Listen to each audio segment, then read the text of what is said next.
is I have a buyer consultation to really clarify the process, what they can expect from me, what I expect from them, just kind of give them like a synopsis and overview of the market, how that looks, and then I kind of go from there. I go through the disclosure portion of it as well. Let me screen share so I can bring up, let's see. Come on. Okay, it's screen sharing, right? Okay, let me see. Where is my zip forms? Can you see that? Yes. Okay. Cool. Good morning, Doug. I might need to give a few more minutes because a couple of people are popping on right now. Hi, Christine. Hey, Monica. You've already attended this before with me, haven't you? I think maybe. You went through stuff one-on-one with Yeah. me. Okay. Yeah. But So it'll be like a duplicate of some of that for sure. But I know we kind of went through it really quick because we were short on time too. Okay, let's go ahead and get started. So I'll just put this out there. I don't really like to take a client out looking at anything until I've had this consultation with them, because I find out that if people are educated on the process and I've given them that upfront value, then they're a lot more committed to me throughout the duration of the transaction and process itself. I know that's a bit more difficult with the Zillow thing. I know you have to just kind of get out there and get in front of them right away. But I would highly encourage you, if you are in that situation, to show them a couple of houses and then like, let's get together and have a conversation about the whole process and making sure that they're educated and informed so that when they're out there getting ready to write offers, they know what they're looking at. So what I generally do is I do the buyer representation agreement. We will go through that. It's a little funky because they've condensed 3 forms into one, and now it's, compensation to the agent that the buyer's paying in theory. But I start with meeting with my client, and one of the first things that I ask them is what they know about the market. Sometimes people are decently savvy. A lot of times they're kind of way off the mark. They don't really necessarily what's going on in the market, and that's okay, because that's our job to enlighten them, so to speak, right? So I talk about what's happening in the current market. And I explain that, like, for instance, 6 months ago, the market was very different. 6 months ago, sellers were giving credits for interest rate buy downs. We're not seeing that now. Now what we're seeing is a whole other wave of, multiple offer situations on properties again. We still are limited in inventory, and so the market has shifted yet again. I also ask them who is potentially going to be involved in the transaction, and I will tell you why I asked that. Early on in my career, I had a buyer whose grandmother was giving them the down payment, and Jeff Carter was awesome. He basically, I called him up and said, "Hey, Jeff, here's the deal. I've got this first-time home buyer. They're super jazzed. Where do I need to be?" So he says, "Okay." He lets me know where I need to be. We beat out other offers. We get into contract, and grandma comes over to see the property, and she doesn't like it. So guess what? She's not given the down payment. So we had to back out. It was uncomfortable. So I try and flesh that out up front. The other thing I tell them is like, hey, if there is there anyone that's going to be involved in the decision-making process? And if there is, who is it? And how do we get them involved? A lot of times, and I explain this to them, I'm like, a lot of times, your family, your friends, your loved ones, all those people, they want the best for you. And so they, may want to try and engage in the conversations, but they may not be as informed. And if there's somebody that's going to want question, that's going to have some questions, I'd like to bring them in early on into the process so that they're also educated as to what you're going to be going through. I find that most people say, no one's really, no one's really deciding. But I kind of delve into it a bit more. And I use the example of going into contracting grandma not giving them the money, because people don't realize or don't think about it. They don't really think about the fact that when their parents are giving them a down payment or something, that they might have some level of influence, right? They might be like, I don't think that's a good idea. So I do that right up front. I definitely go over what the market looks like. And then I talk about financing. So usually when I'm meeting with someone, they're already pre-approved or they're in the process of it, but I talk to them about the types of financing. I mean, traditionally, like 9 out of 10 times when I'm meeting with someone, I know whether they're going to be going FHA, VA, or conventional, right? It's you usually know pretty quickly. So I talk about the financing and what sort of challenges that may bring about in the market. I talk about the strength of the offers. If it's cash, cash is king in a lot of cases, and that would be stiff competition to beat someone out, especially if you're in a lower price point that's more entry level, and those are investor opportunities. You might see a lot of cash in the marketplace. We talk about conventional financing, and I explained to them that there's more than just 20% down conventional financing. There's also 5, 10%. There's, variations of that, but conventional financing is a bit stronger. I talk about FHA. If you're looking at only 3.5% down and you're going up against cash offers or conventional offers, that might be a challenge to try and get your offers accepted, right?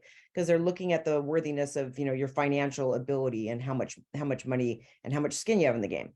We also talk about VA financing, where they don't have to put anything down, and it's an awesome program, and veterans and those serving alike should be eligible for that types of financing. But the reason why I discuss that up front is I just want them to kind of know what we're looking at. It's a good idea to know what sort of financing you're dealing with, because that also opens the door for me to talk about what may need to be done to a property. I talk about the types of properties that we're going to be looking at. Now, in this marketplace, 99% of what we're looking at is just traditional resale, right? We're not seeing a bunch of foreclosures or short sales. We don't see very many of the auction types, but I do talk about auctions because I want to make sure that if we come across one of those, that they understand what that is. In the case with an auction property, oftentimes they will list it way below market value, and there is a buyer premium on top of the buyer's down payment and closing costs. Some of that can be built into a loan, but I want them to be aware of that upfront, because many times I've had a question like, hey, is there any like great deals to be had on auction properties? So I want to kind of flesh that out right up front. I let them know that with FHA financing, there might be some limitations, like a property may not be eligible for FHA financing. I let them know that with that type of financing, there are minimum health and safety standards that are required. And so if a property doesn't meet those standards and the seller isn't willing to do that work, it may not be one that they would really be eligible for. So I want them to know that. If it's VA financing, I need them to know that that there needs to be Section 1 clearance. And I explain, and I'll explain a little bit more in my disclosure part, what that means as far as being eligible for financing on that type of property. Okay, so then I jump right into agency disclosure. And, I used to kind of like have this whole presentation, like I'd go right to the broker compensation piece first. But because the broker compensation is really different now, I've kind of put that towards the end. So I'm really front loading them with a lot of information. I let them know that there's, different agency relationships. I could be the seller's agent, the buyer's agent. It could be someone representing both sides. And I talk to them about what that is. If I'm just representing them as the buyer and I go out and I write an offer on Brian Sharp's listing, that's just single agency on our side. If I'm writing an offer and it's in our house, in-house, I always let them know that there's an umbrella under WR. So even if it's not my listing, but it's in my brokerage, then that creates a dual agency. I like to let them know that if I'm representing more than one buyer and they're interested in wanting to write on the same property, what I'll typically do is the first one that says that they want to write, I will make that offer happen. I will refer my buyer out to someone else with the expectation of a referral fee. And if they win that, they pay the referral fee. If not, my client comes back to me. Does that make sense?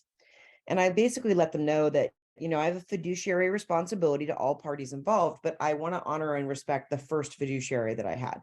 And I think that it's difficult to write an offer for more than one buyer on the same property. How do you not skew it one way or another, right? And that just has never made me feel super comfortable. So that's how I typically handle that. And I let them know, listen, I'm not passing you off forever. It's just transactional. If there's something where I don't want to be competing with two buyers, I don't want anyone to have, an unfair advantage and vice versa.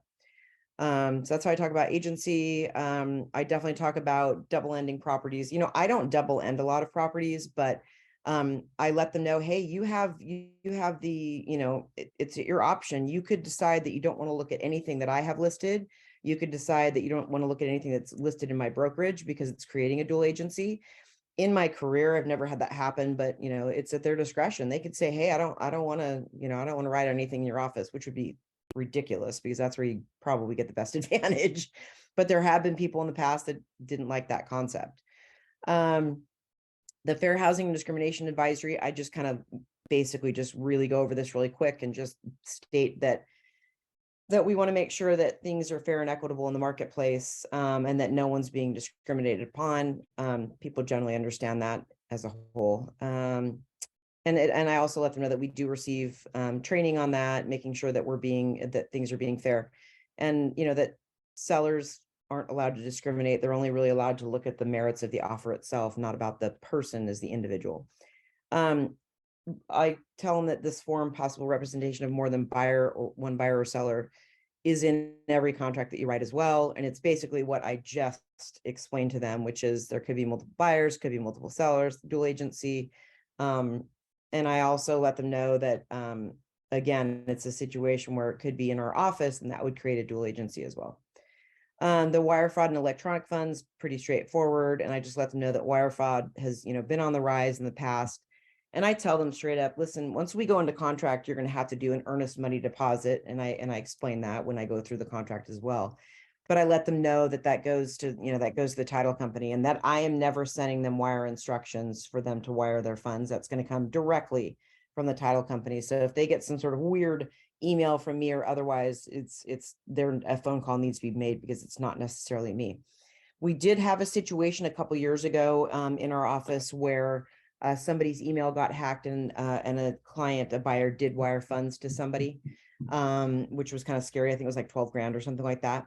Our errors and emissions insurance, I think, jumped in, and I can't remember how that got resolved, but yeah, I think the gal got her money back, but I make it a point to mention that right up front.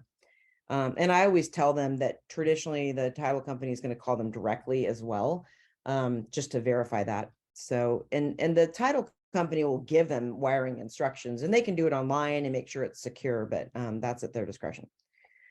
Okay, so then we talk about, actually, I'm not going to go into this just yet. I want to go into this at the end, so I'm going to scroll down. Sorry, I don't like the flow that it's in. There's a transactional advisory, which I'm not going to talk about right now, but I'm going to talk about buyer's investigation. So I basically want to go through each item in the buyer's investigation advisory, because I want people to be informed on the things that they should be thinking about and what they should be doing when we're out there looking at properties and we're potentially writing offers. Obviously, it's super important to do your due diligence on a property that you're buying. And I tell them it's, no different than when you buy a car and potentially you use Carfax or whatever that is to make sure that you research the value, the, back history on it, etc. And I explained to them that there are certain, obligations on all parties. Like the seller is obligated to give us any information that would materially affect the nature of, the decision to buy the property. If I know anything about the property, I'm obligated to obviously pass that information on, again, if it would materially affect their decision to purchase. And that, I explained that there are going to be disclosures. And then we talk about the general condition of the property, like the basics, things that they should be looking for: plumbing, heating, air, electrical, mechanical, security, any of those things, foundation. These are all investigations that they can perform. I explained to them that I usually recommend a home, a roof, and a pest inspection. I explained to them that the home and the pest inspection really have a big crossover area. I let them know that in a home inspection, a home inspector will come in and they'll be looking for defects. They'll test outlets, they'll test the microwave, the stove, the disposal. They'll look at the HVAC, they'll make sure that's running. They'll make sure that the water heater is strapped properly. They're going to go in and do due diligence and really find out if there's anything going on with the property, any potential repairs that are imminent, or things that would be something to look at in the future. Most home inspectors will come through and just run the water in tubs and sinks. And so they're also kind of like double checking for leaks, even though that's a thing that the pest inspection would cover as well. So under the pest inspection, I explained to them that that's broken up into two categories. There's section 1 and section 2, and I let them know that a pest report covers fungus, dry rot, and termites, and water intrusion. And so I let them know that those are the things that a pest inspector will be looking for, and they'll be reporting on those, and they break it down into two categories. Section 1, meaning like it needs to be dealt with right now, and section 2 needs to be maintained to make sure it doesn't become a section 1 item. Square footage, age, and boundaries. I let them know that the information that we receive on the multiple listing service is from the listing agent and the seller. And there is a potential where we could go out to a property, and looking at the property, it's, says it's a 5-bedroom, 3-bath, and you go there and it's a 3-bedroom, 2-bath. Obviously something's awry there. Conversely, I've had properties that said that they were a 3 and 2, and then you went there and it was a 5-bedroom, 3-bath. I mean, how did that even happen, right? So I tell them, like, look, if you see something incongruous with what was described, public records may not be accurate, and or there may not have been permits pulled.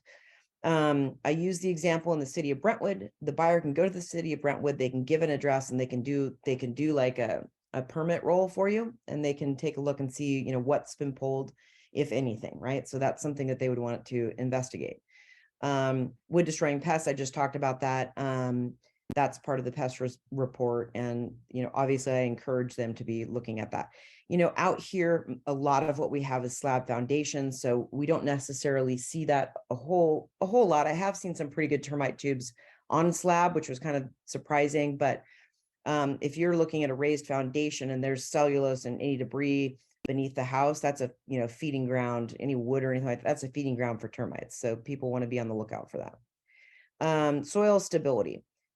I use the example that we're on a spinning earth, so you're going to get some instability in the soil for sure. But I use the examples more like Malibu, where something's on a cliffside and there's erosion, and that could cause problems. That's like the most obvious one that people can readily understand, and they've seen the news at some point of houses sliding down the hills, right?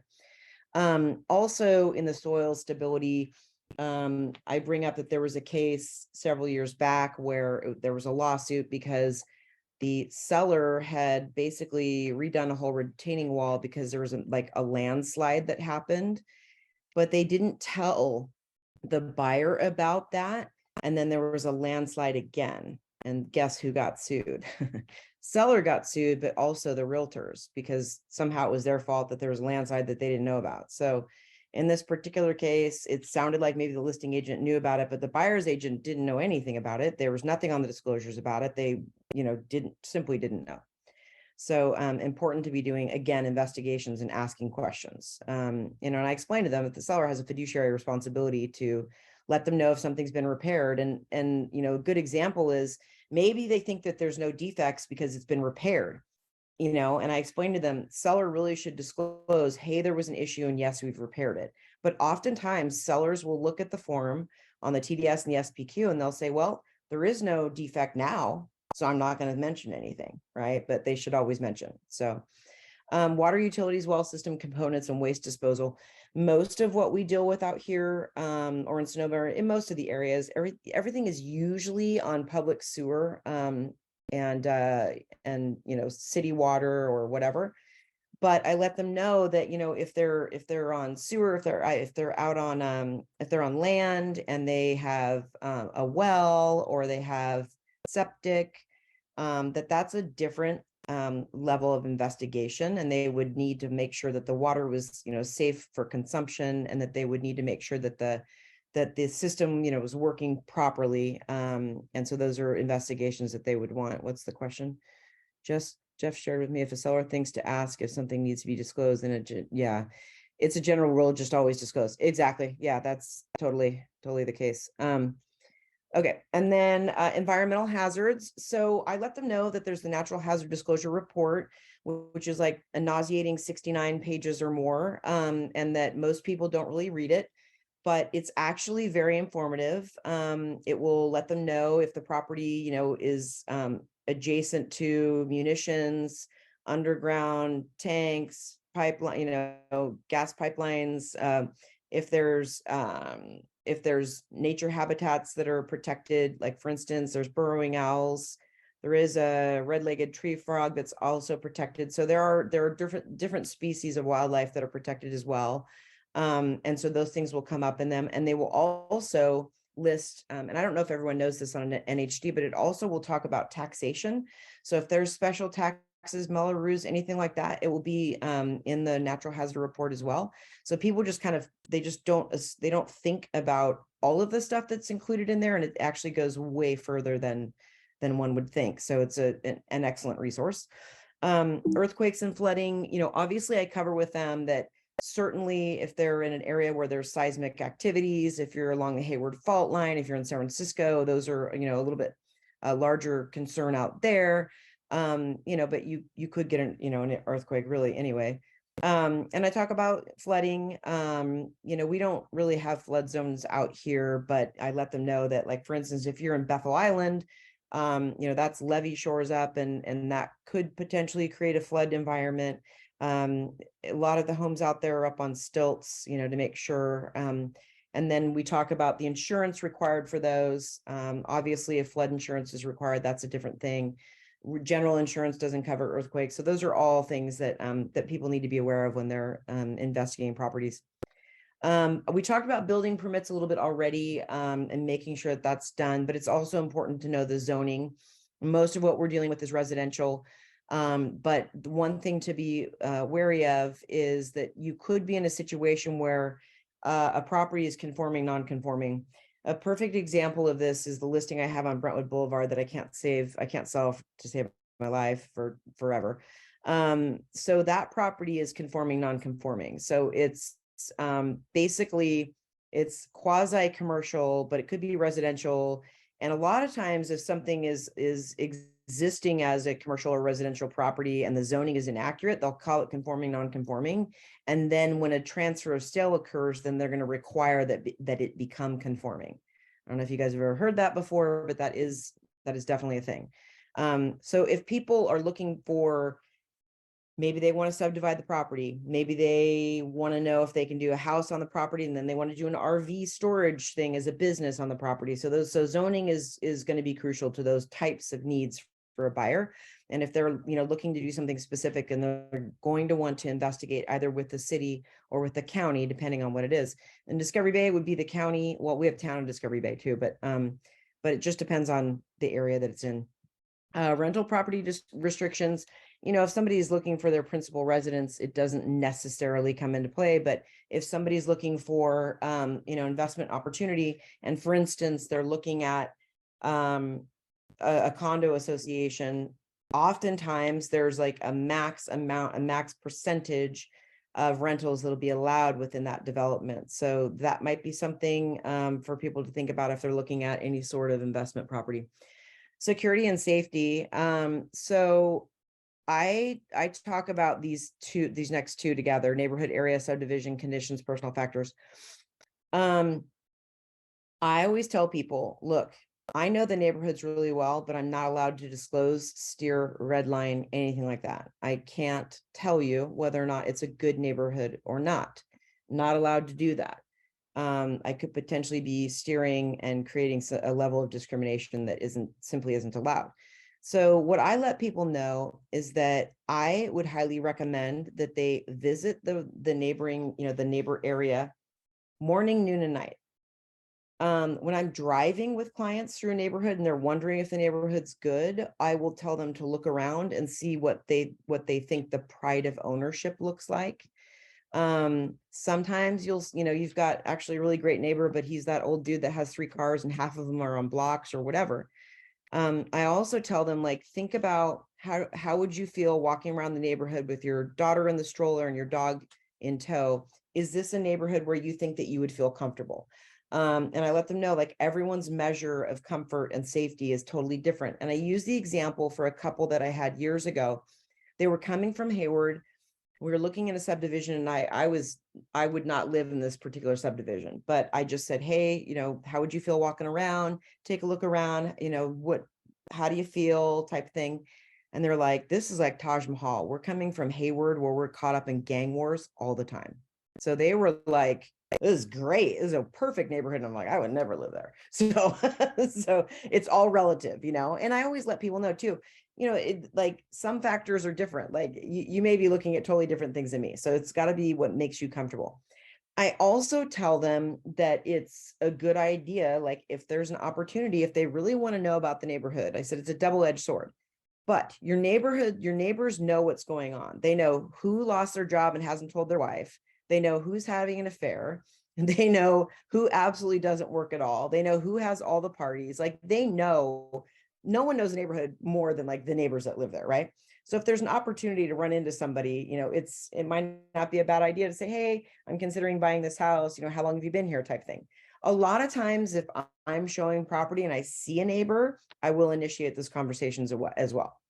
And then I also tell them though, that like the flip side to that is that I had a property years ago that I was selling, and the neighbor was straight up crazy and was just like, these people are drug kings and all that. And I'm like, what, where do you even get this information? And the other neighbor is like, oh my God, every time someone even new looks in the neighborhood, this guy tries to scare him off. I'm like, why? He just didn't want a new neighbor. House had been vacant for a long time. It was quiet. He liked it that way. And he didn't want anyone new to come around. Any questions on that? No? Okay. I'll go back to the buyer broker agreement where we're all going to struggle a little bit, or at least I will. Okay. All right. So I talk about what the buyer representation means. Like, what does that really mean? Does that mean you're just, you know, opening up the door for me so I can take a look at a property? What is it, right? So I talk to them about the obligations that I'm under, to be fair and to be passing on any information that would materially affect their decision. I can't steer, I can't lie to them, I can't, you know, overinflate values, I can't do any of those things. All I can do is be straightforward and ethical in my dealings with them. I talk about like usually, so on a listing agreement, I usually do like a 6-month period, but on a buyer's agreement, sometimes I'll do longer. It really just kind of depends on the situation, but sometimes I'll do a year. If they're not really like motivated and I think it's going to take longer, sometimes I'll do 18 months. You guys just have to kind of flesh that out with your client and feel like figure out what's happening. I like to, it says no pre-existing buyer representation and compensation agreements are in place. So that's the assumption, of course. For the property to be acquired, I usually just do the general cities that they're interested in, just a range of pricing. The only reason why I really do that is because I want them to know that, yes, I've listened to them. Yes, I know what their max purchase price is. I'm not going to be showing them houses at 900,000 when they're only approved to 750. I'm not going to do it. So I'm just clarifying that I understand what the circumstances are. And I also tell them, like, look, it doesn't have to be as narrow. If you want to expand your search, we can certainly do that. We can do the counties, etc. We can also do price ranges, you know, alone. Or in the odd scenario, which you may have sometimes with Zillow stuff, maybe they only want to look at a certain property with you, right? And that's unfortunate, but that does happen too. So there is that option to just put in, I want to see these 3 properties. And if if one of these 3 works, then I want you to represent me. If not, I'm working with someone else type thing. And I've seen that happen, you know, especially on the leads side. And buyers, you know, the whole adage, buyers are liars. They're not always very loyal. That's why I kind of feel like getting the education to these people up front is really crucial. It really demonstrates your value and your knowledge and expertise. So I think it's really important. Okay. So compensation to broker. I talked to them about how it works. Like I am entitled to commissions. That's how I actually make my living. I don't actually get any sort of a paycheck until escrow closes. So I make sure that they understand that. I'll be like, look, we could be working together 2 months, 6 months, a year. I will not be compensated until close of escrow. That's the way it works. And that's the risk and obligation that I also have.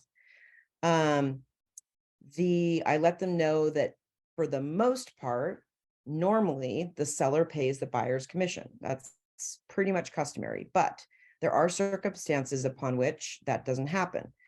For instance, it could be new construction, like Lennar is not providing actual compensation, I don't think still. Some are providing 3%. Signature Homes, I think, is doing 3% right now. So it just depends on the situation. Also, there could be a situation where the seller is only offering 1% commission, for instance, on the MLS. And we talk about how, what our rate is going to be. Now, in the past, before they modified this agreement, I used to say, listen, I'm just going to take whatever they're offering me on the MLS. So if it's 1% or 2.5%, that's what I'm saying. That's what I'm taking. I don't want to do that anymore. And I think we really need to specify what our commission is. So in my opinion, my minimum commission is 2.5%. And that's what I'm expecting. So I tell them, like, look, if the seller isn't, offering to pay the full commission, that they may be obligated to pay that difference. However, they also can, at their discretion, decide that they don't want to look at properties where I'm not being paid because they don't want to come out of pocket or they don't have the money. So that's an option too. I think if you tell people, this is kind of my thinking on it. I think if you tell people, hey, listen, there's somewhere the seller isn't going to pay and that's going to be on you, we can choose not to do that. I think people will veer away from properties like that because they're afraid of coming out of pocket. Or they might just dip out altogether because they're just afraid that they'd be on the hook for something.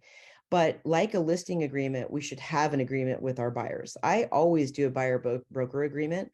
I just haven't addressed the financial component like we do now. And I think part of that is because there was always this perception that our services were free to the buyer, and they were essentially, to a certain degree. Our services weren't free, they just weren't being charged to the buyer, right? So there is also the option on the RPA where you could simply say, I want the seller to pay X amount of compensation as well.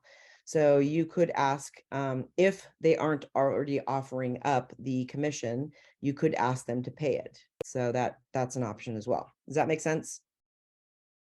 And then exclusivity. So, I'll let them know, we're working together. I'm assuming that we're working together and we're going to have an arrangement about that, right? There's going to be a contract for us to work together. You could do a cancellation of the buyer agreement. Here's the deal. If somebody flat out doesn't want to work with me, I'm probably just going to cancel. I don't want to hang on to the negative energy. I just don't roll that way.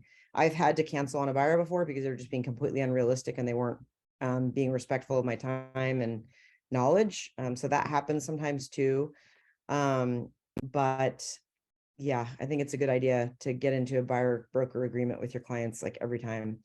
What I usually let them know is that essentially this contract is giving me permission to represent them and negotiate on their behalf. And that's how I've always sold it. And literally, I've never had a problem getting it signed. I'll be like, do you want me to represent you or not? It's pretty straightforward. So this goes a lot into, again, what agency relationships are, time of compensation, whether or not I'm going to get payment from another broker, et cetera, et cetera, et cetera. It goes into the broker authorization obligations again, for us disclosing information that they need, our good faith, yeah, all of that. And it also says, like, look, there's, relevant information that we need from you in order to be able to represent you and be able to write offers on your behalf, like your personal and financial information. Like we need a copy of proof of funds. We need a copy of, proof of funds in the form of a bank statement. We need a copy of your pre-approval letter. Like those things are things that we need in order to be able to represent them. So it talks about that here. Reports and investigation, buyer material issues, all of that stuff. It's all the same. And then dispute under, mediation and arbitration. It's the same in the residential purchase agreement, and it's the same in the listing agreement, right? It's in every contract. Basically, we're agreeing to go through mediation and arbitration before hiring lawyers. And that's essentially what that says. The transactional advisory is a newer form. And I think it's pretty straightforward. It's transactional related. So if there's a specific property, that's what it's talking about. Any questions at this point? No? Okay. The other thing that I talked to them about is the other little things to expect that they aren't aware of. supplemental taxes. So I always go through with them the potential, and especially in an escalating market, supplemental taxes. And I explained to them it's completely outside of their normal impounds that they would generally have for their taxes and insurance. And I let them know that there's a basis between the previous value and the sales price, and the county is going to want to recoup that gap. And through the county of Contra Costa, I can go online and I can actually use the calculator and estimate what their supplemental tax would be. But I always like to explain that, because when I bought my house, I bought new construction. So my value is going from land to built out value. So I got a fat supplemental tax that I didn't know was coming. And it was a lot of money, and we'd put like every penny that we had into buying our house. So I always want to make sure that people are aware of that and that they're planning for that financially. And let them know that it generally comes in one bill, but due in 2 installments. Sometimes, depending on the county and when you close, you could get 2 supplemental tax bills, but it's still the same calculation, right? So it's important for people to know. I can probably dig up the calculator thing online so you guys can use that. It's pretty cool. You can plug it in, previous value, purchase price, whatever, and it should give you the gap. It's just important for people to know that that's coming down the road. And a lot of times I don't think it really gets covered. I don't know that it gets covered in financing either. The other thing that I mentioned to them is the do's and don'ts while they're looking for homes, or more importantly, when they get into escrow. And they're like, well, what do we not need to do? Sometimes, or a lot of times, the lenders probably go over this with them, but I like to do it anyway, so that like I'm having that conversation yet again. I'll let them know, like, do not do anything at all with your credit without consulting your lender, ever. Do not deposit funds that your uncle owed you or something. Don't put anything in your account that isn't normal, like paychecks only. Anything extra will need to be sourced, and you'll want to let your lender know what it is before you do anything. If your family's giving you gift funds, cool, that's fine. But the lender is going to require a letter of a letter of explanation, usually a gift letter. They're usually going to want to source where the funds came from and then how the buyer got them, right? I also let them know, don't commingle funds. So for instance, if it's like an FHA buyer and it's only going to be one person on the loan, don't be commingling unless it was like that right up front. Don't all of a sudden like merge accounts. Don't do that. I also tell them, don't even think about going shopping for furniture, appliances, or anything else. Don't do it. And I use the example that people have literally unwittingly completely screwed themselves out of a home loan. I had one like that way back when I was in title and escrow. I always tell them, like, look, the lender towards the close of escrow is probably going to do another credit check to make sure you haven't opened up any other credit lines, and they're going to do a verification of employment. Do not switch employment midstream. Don't do it. I'm like, do not open a new trade line at all, because everything is tied to debt to income ratio. And so I explained that to him, like, literally, your credit score and the amount of money that you're being, allowed to borrow and all that is predicated by debt to income and your credit score, right? So you cannot afford to skew that, because there's ratios that they use. And if you all of a sudden are outside that ratio, you may not be eligible. So the case in point that I was talking about from several years ago was a situation where right before close of escrow, they bought a car. Well, guess what? Now their debt to income ratio didn't match up and they didn't get to buy the house. Tough lesson to learn, right? What they ended up doing was somehow they sold or got someone to take on the loan later on, and then they were able to get another property later. But what a disaster, like a disaster, right? You don't want that to happen.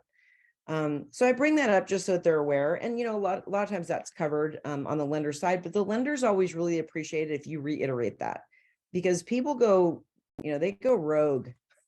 They go rogue sometimes. And you're like, didn't we just talk about this? I also talk about kind of like the emotional roller coaster that they can expect, right? I'll let them know that, like, this is how I make a living. This is what I've been doing for a very long time. I'm well versed in the market. I know what it's going to take to get into escrow.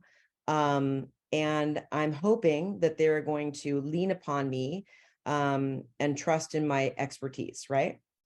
And I'll say, oftentimes people think I want to get a special bargain. I want to try this first and just see if I can get a good deal. And I'll tell them what's probably going to happen is you're not going to listen to me a time or two. You're going to miss out on something you really wanted. You're going to lose sleep over it. And then you'll pay attention to what I'm telling you. And I literally say it just like that. I'm like, I'm very candid. I'm not going to sugarcoat things for you. I'm not going to tell you I can do something I can't. I'm not a miracle worker. We got to work together. We're a team. I need you to understand the marketplace and what we're up against. So if we're in a multiple offer situation, we need to be competitive. And here's how we can do that, right? So that's general overview. Most of the time people don't, what's that? I have a quick question.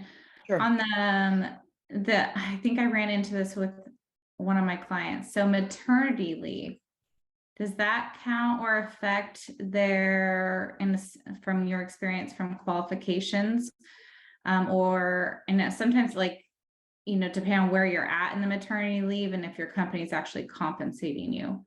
Yeah. So I've seen it both ways. I've seen it be totally fine. And I've seen other areas where it was not, because there was no guarantee they were going to go back to work after they had their baby. So that's more of a lender specific question. Some, depends on what the overlays are. Some could use like an explanation that yes, they'll be coming back and they're guaranteed their position. I've seen that. So a little bit more lender specific question, but yes, that could be an issue for people. Yeah. Just because I know we deal with a lot of families moving, relocating, or we're expanding, or you're like, I noticed a bump, but I can't. You don't want to say anything and honestly, yet. And honestly, what'll happen is, like I said, the lender is going to do a last minute verification of employment. And if they didn't know, and that person's now on maternity leave, that could be a big problem. So they need to communicate that. Yeah. And so that's something you can include about your financing. You can just simply say, like, if there's any plans of a family and you're pregnant, thinking about, you're thinking about getting pregnant, you might be pregnant during the process, maybe you're going on maternity leave, something to keep your lender apprised of, to make sure that there's no hiccups in verification of employment, because they'll do it in the beginning and they'll do it at the end. And it's not like a total crime for someone to switch employment, but they really need to talk to their lender about that before they really do it. Because what if it's just like, hey, if you hang in there one more month, everything's fine. Okay. Somebody might do that. What if, but I've had people switch companies and then they had to average their previous income, even though the future income was going to be greater. Conversely, Delmy was just talking yesterday about how, say somebody was in school previously and they got hired on by the fire department, and the fire department has given them basically an offer and said, hey, here's what your compensation is going to be. Delmy was saying in some cases they can just use that letter as proof that that's what they're going to be getting moving forward, and they just have to have 1 or 2 pay stubs. So yeah, so there's some special nuances there for sure. Any other questions? Is that helpful? Yeah. I find that if I take the time up front and I go through this, and then I remind people about it later, like when they're feeling really frustrated, I'm like, remember when we talked about this? Going to be an emotional roller coaster. Here we are. Yep. I'm like, hang in there, we'll get you there. But people tend to do better if they just have a good understanding of what they're doing. And if they don't understand what they're doing, they're just, and I feel like, this is just my personal opinion, I feel like it's our job to make sure that they're informed. It's our job to educate them on what to expect. And you can't expect your client to behave a certain way if you haven't prepared them. So, and whether they bought a house 10 years ago, or this is their first one, it's important for them to be brought up to speed. And what I have found frequently over the years is that if somebody came to me from another realtor, for instance, they've never covered this stuff, and I cover it and they're like, what? I had no idea. So if you're providing education, your expertise, and this value, you're going to keep your client, you're going to win your client, you're going to win every time.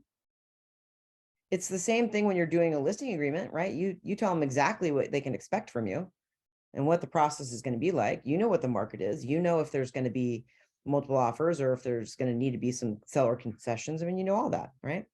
So anyways, yeah, so that's served me pretty well in my career. It's done very well for me. And like I said, you know, there's occasionally a time where you just don't vibe right with a client. And I'll tell them, like, look, this, you know, it's a team effort, and we need to be working closely together, you know, to make it happen. And if they're not feeling like I'm hearing them, or I'm not representing them in a way that they want, or if they're not hearing me, you know, I've had to fire clients before. And I let them know, you know, it's not often, but I've had to let some clients go because their expectations simply didn't match up to the market, you know.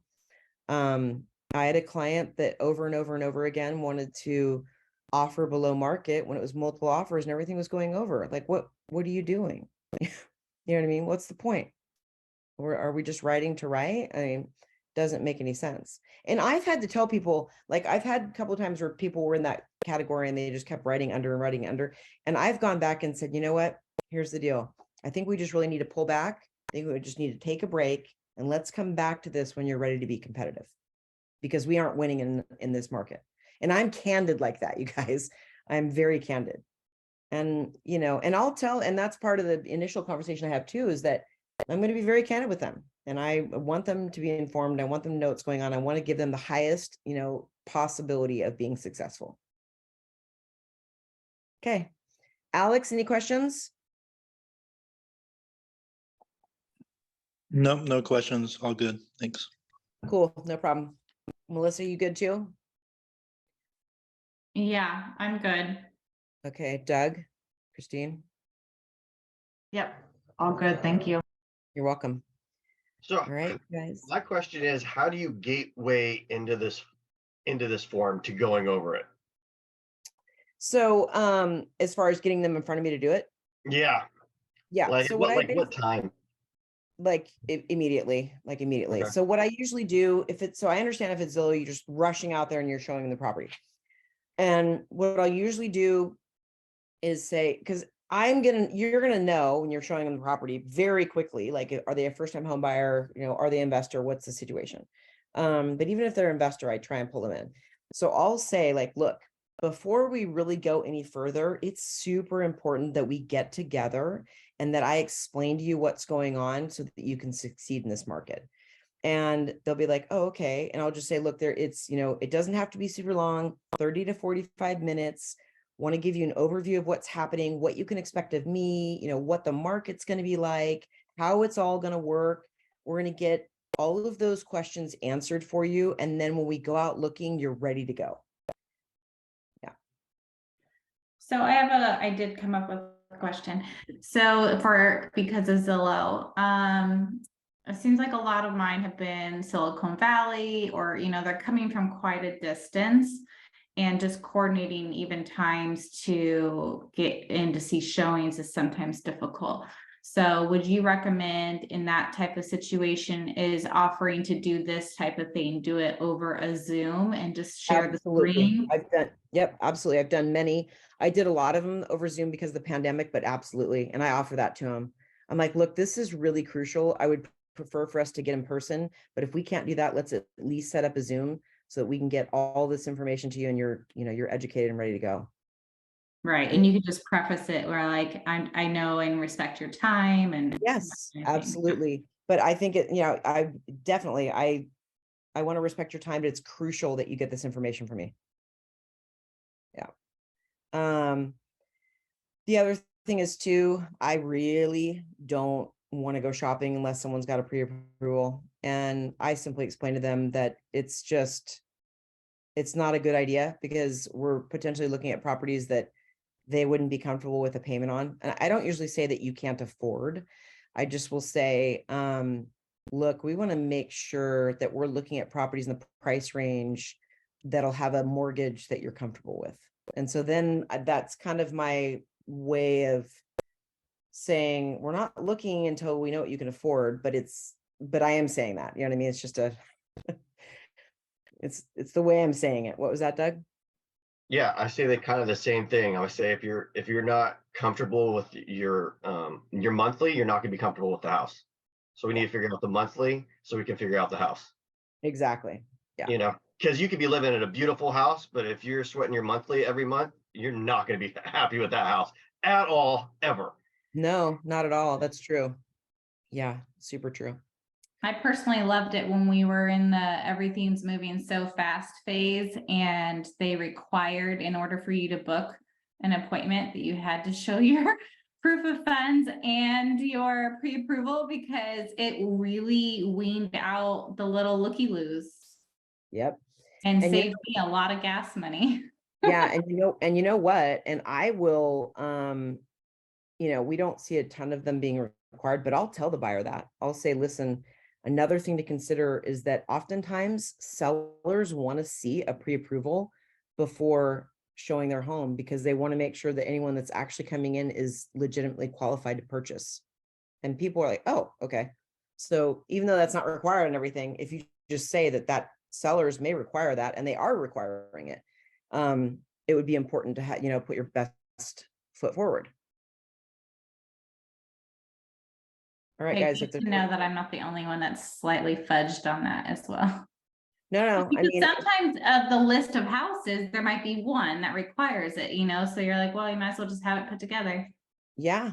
Mm-hmm. Up here in Sonoma County, that's like for anything almost like over like 1.5, they almost like require it for most of all the houses. Yeah. And so that's something like I'll lead in like when I first talk to them about that, because I'm like, you're not even gonna be able to get into these houses without this. Yeah, exactly. And it's foolish for people to be looking at properties without being pre-approved. You know what I mean? And like a lot of times people will be like, well, I've got 500 grand in the bank, so it doesn't really matter. Not necessarily. Like having a lot of money in the bank doesn't guarantee you a loan. You know what I mean? Yeah. You could have shit credit.